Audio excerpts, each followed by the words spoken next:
Minister of Labour appeals to nurses to suspend ongoing strike. Court refuses to grant fresh bail application filed by businessman Fred Ajudua. Osun State Governor Ademola Adeleke deploys 1,750 Imole Youth Corps Teachers to primary and secondary schools. On the foreign scene, more than 100 people killed in Gaza and 7 more die from malnutrition in the last 24 hours. Good evening. This is News at 7 on Western Spring Television. I am Timitope Ajijolaoluola. The Minister of Labour, Muhammadu Dingyadi, has appealed to the National Association of Nigerian Nurses and Midwives to suspend the ongoing strike, saying that it is not the best solution to industrial disputes. The minister urged the association to embrace dialogue while the government continues to work on addressing their concerns. In a statement on Wednesday, the head of Press and Public Relations and the Ministry of Labour, Patience Onoha, noticed that the minister held a meeting with the association on Tuesday in a bid to stop the industrial action. The statement added that the meeting will continue on Friday at the Ministry of Health as the government works out a resolution to the dispute.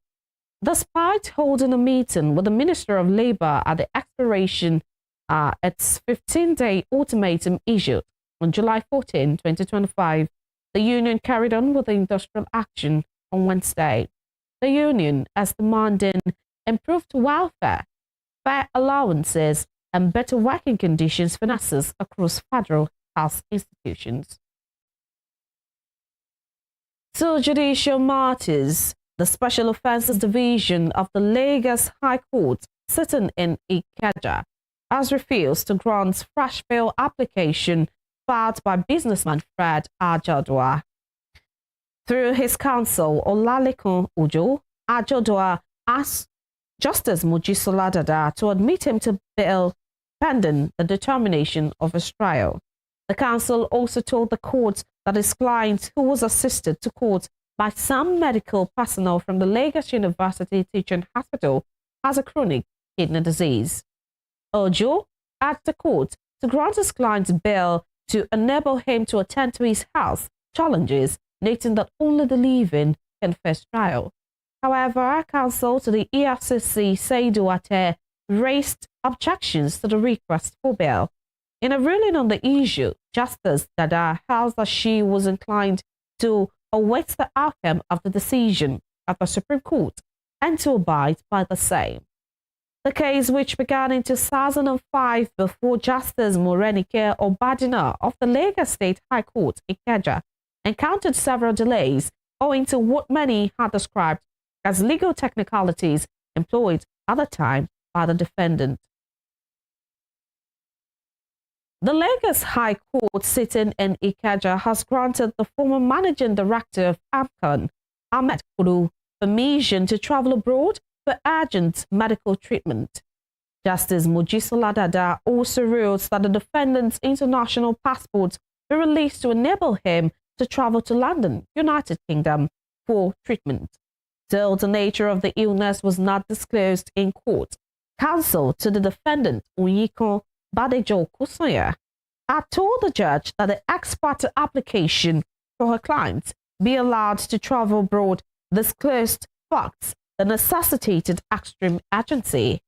Counsel to the EFCC, Wahab Shitu, raised an alarm that the Anti-Graft Commission has an intelligence report of attempts by the first and south defendants to dispose of some of the aircraft associated with Arik Air, the subject matter of the criminal precedent.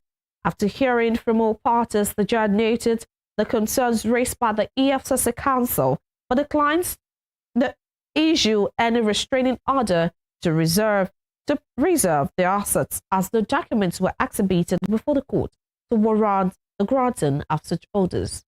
In January 2025, the EFCC had arraigned the 5 defendants before the court on a 6-count charge bordering on conspiracy and for allegedly defrauding Arik Airline of 76 billion naira and another $31.5 million.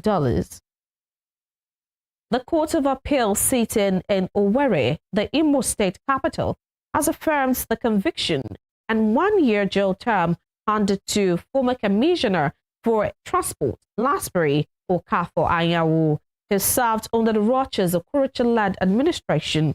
In a unanimous decision delivered on July 30, 2025, Justice Muhammad Lawal Abubakar holds that the prosecution proves beyond a reasonable doubt that the former Transport Commissioner fraudulently acquired government property and used his office for personal gain.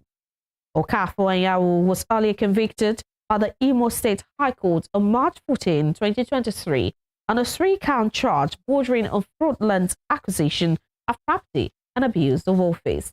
The court found that between 2015 and 2019, while serving first as chairman of the Committee on Review of Imo Transport Company and later as Commissioner for Transport, he unlawfully secured a private interest in a management lease agreement involving Oma Oil and Industries Limited, a company in which he was chairman, director, and sole signatory to the accounts. According to the Appellate Court, the Economic and Financial Crimes Commission, EFCC, through testimonies and documentary evidence, established that Lasbury diverted 180 million naira belonging to the Imo State Company, Imo Transport Company, into Oma Oil's corporate account. Away from judicial matters, the Osun State Governor, Ademola Adeleke, has deployed a total of 1,750 Imole Youth Corps Teachers to primary and secondary schools across the state. This was revealed on Wednesday in a statement by the governor's spokesperson, Olawale Rashid. The statement noted that the governor is also seeking more deployment of members of the National Youth Service Corps to Osun State for posting to schools in the state.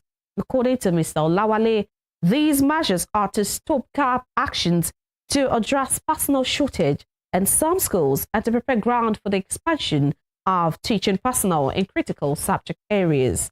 Governor Ademola Adeleke, in his response to the development, reaffirms the determination of the government to strengthen the school systems through multiple innovations to further improve Osun attainment in national and local examinations.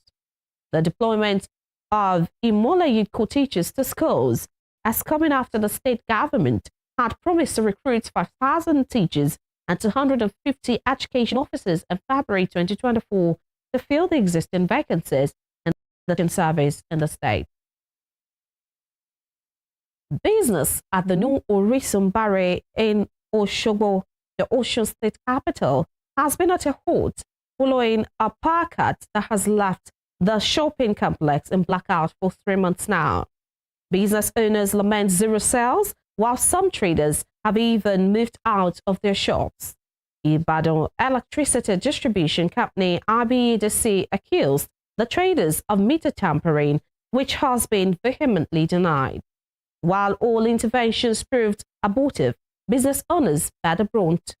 Lydia Adegbaju completes the story. It was a tale of lamentations and agony as business owners at the new Orisun Barre shopping complex, Osogbo, bitterly expressed their sadness over the power outage that has hit the complex for months now. The once bubbly market has now become a shadow of itself, with many traders, especially those whose business rely on power supply for survival, now rendered idle. Recounting her experience, Mrs. Adeniyi, a frozen foods vendor at the market, says she has to stick with selling freshly killed goat meat to augment sales. On their part, Mrs. Taiwa Tayero, a hairdresser, complained of zero sales with clients not willing to come around without power supply, while Mrs. Shade Bankole says she had to leave awards at home for home service appointments in order to survive.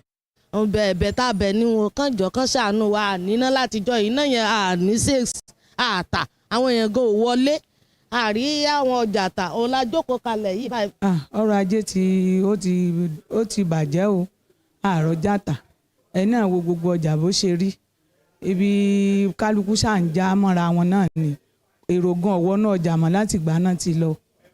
Mi ò rọ́jà ta o, lẹ́yìn goat meat irú àná báyìí mo pẹran tí má ti pẹran kọ́sítọ́mà mi wọn á gbé kí dẹ́ ṣe yẹn nìkan gan ni mò ń tà Pé economy in Nigeria will smile. It's everybody. You have to live, you have to work to get your to earn your daily income. But now to see nǹkankan. Kò síṣẹ́ tí customer bá pè, home service là ń ṣe jù. I have to go and work somewhere. Kí n lè earn owó fáwọn ọmọ mi. So tó bá yẹ pé ó bá mi lára mu, I won't leave my family and go somewhere. Mr. Musbaudin Iyola, who is into electronics, said alternative means of power supply are too expensive to sustain the business. As a pet, no alternative. No alternative. Using at least I've used during this time of disconnection, I've used more than 3 gen. The 3 gen has paralyzed. The 3 gens has paralyzed. I'm now staying idle. Speaking on the genesis of the matter, Mr. Oyebode Dumoye, who is the secretary of the Association of Traders at the new Orisun shopping complex, explained that the issue started when Ibadan Electricity Distribution Company, IBEDC, slammed the shopping complex with 2 separate bills in the sum of 1.9 million naira and 2.3 million naira respectively for the month of May 2025 alone. This seeming anomaly prompted a visit to the IBEDC for complaints. But on the 5th of May, this year, they gave all the bill as usual. So the bill 1.4 million. So as we all do, we used to distribute the bill within ourselves. And in the process, after the 5th day, on the 5th day, 5 days after the first bill, they brought another bill. That read 2.3. That be 2.3 million again. Someone like us, so we have to gather ourselves and go and meet their BM. And when we got to the BM office, the BM told us that, okay, that shouldn't be. He called the marketer in charge, and he has the marketer to go and check. We should go and check the meter. So getting to the meter is attached to the transformer. So getting to the transformer side, so we discovered that the meter has been tampered with, as they claimed. So who tampered with the meter? We don't know, because it's outside our premises. It's at the back of the complex. Following the investigation, the IBEDC slammed a fine of 9.5 million naira on the complex for allegedly tampering with the meter. However, traders insist they are not ready to pay the fine and deny the accusation. Mr. Dumoye added that they would rather buy prepaid meters than pay a fine for an offense they know nothing about. Per fine, I don't think we will pay it, because until they are able to establish the person that destroyed the meter, if they can tell us, they let them do the forensic examination. The person that destroyed the meter, we want to see it. The fine is there. The issue of buying new transformer is there. New meter. If you are going to buy new meter at 1.5, why don't we go for prepaid?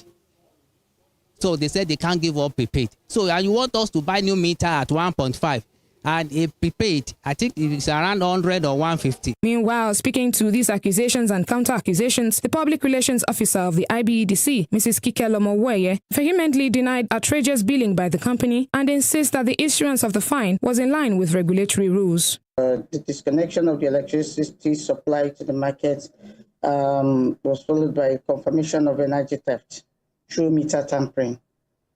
On May 15, 2025, our technical and commercial team visited the complex for a routine inspection, and it was discovered that the meter had been grossly tampered with. The meter was given to them freely, and the 3-phase voltage cables had been deliberately removed. It was discovered upon the inspection, and the metering seal was forcibly broken. This compromised the integrity of the meter and amounted to a serious breach of regulatory and legal provisions guiding electricity usage in Nigeria. Consequently, IBEDC applied appropriate penalties as provided by the regulatory framework. IBEDC does not issue multiple electricity bills within a single billing cycle. Our billing structure remains strictly monthly, and any allegation to that to such is unfounded. Going forward, she urged those concerned to identify the culprits and pay the fine for power to be reconnected. So that is maybe reconnection To actually initiate reconnection, the customers have been required that they settle the full amount of the penalty charged. And they are expected to cooperate with the investigations by identifying the individuals who were involved in who facilitated the tampering of that meter. Speaking further on the impact of the power cut, Mr. Dumoye said many business owners have packed up as the complex, which had over 200 functional shops, now has about 50 shops opened for work. 5 occupants from here, they move out. While some have gone to look for help elsewhere. So if you go around now, I don't think you can count up to 50 shops. Before now, the state government had reportedly intervened in the matter, but all to no avail as the IBEDC insists tenants must pay up their fine before discussions resume. In the meantime, new Osun State shopping complex remained in a blackout, but business owners are pleading with the state government and relevant stakeholders to intervene in facilitating restoration of power to the complex. Lydia Adegbaju, Western Spring Television News. Meanwhile, reactions and expectations have trailed the passage of the electricity bill by the Osun State House of Assembly. The bill, which was passed on Monday, seeks to grant the state government more regulatory control over electricity distribution amid unstable power supply. Toby Sanusi has more on this. A state that has suffered a deficit in power supply for some time now, the passage of the electricity bill into law by the Osun State House of Assembly seems like a glimmer of hope, especially for those whose businesses have paid the price for lack of electricity. Osun State used to be renowned for stable power supply, but the narrative has changed as many communities now suffer epileptic power supply, frustrating businesses and livelihoods. The power crisis affects mostly business owners and artisans like welders, fashion designers, frozen food vendors, and other firms that consume electricity who often receive less than 6 hours electricity per day. But with the advent of the electricity bill, some of these residents hope the power crisis will be abated to some extent. À ń gbádùn lọ́sùn state but lọ́wọ́ báyìí bí ọdún bíi méjì sísìn iná yẹn ò dá mọ́ jẹ́ pé tí kinní ẹ̀ bá lè wáyé bẹ́ẹ̀ yà máa lè enjoy iná tí ó bá ti síná kò sí nǹkan kan ọlọ́mọ sọ wá sókun òkun lásùn especially ní láti àgùnmẹ́léwò lọ dé ìfọ́n ọ̀ṣun tí wọ́n bá fún wa níná lọ́sẹ̀ kan ọ̀sẹ̀ bíi ọjọ́ bíi 5 a lè máa fi iná sùn. Wẹ́dọ̀ oríṣẹ́ ṣe kò sẹ́ni tí ń lo náà kò wúlò fún wọn wọ́n kàn fún wọn ní bíìlì jẹ́ fún wọn nísìn ẹni tí ò lo náà 1000 jẹ́ fún bíìlì 10,000 naira tẹ́ni kó wá máa sanwó kò rọrùn tọ́lọ́mọba ní kí wọ́n lè bá a ṣe ó yóò dẹ gbogbo àwa mẹ̀kúnnù báyìí yóò dẹ̀ wá ní ọrùn. Nǹkan gidi ni tí wọ́n bá lè ṣe nítorí pé iná Ọ̀ṣun tẹ́lẹ̀ ló dá kò dá mọ́ nísìn àga àdúgbò ti tèmi ní Ìdú Ọ̀ṣun side gbà mí ọ̀sẹ̀ kan ijọ́ mẹ́ta ijọ́ mẹ́rin a ò kì í ní iná rárá and gbogbo àwọn tí wọ́n ń ṣe gbọ̀n business kéékèèké tí wọ́n ń ṣe tẹ́lẹ̀ tó pé tí náà dá for now ń ṣe kan tó dá mọ́.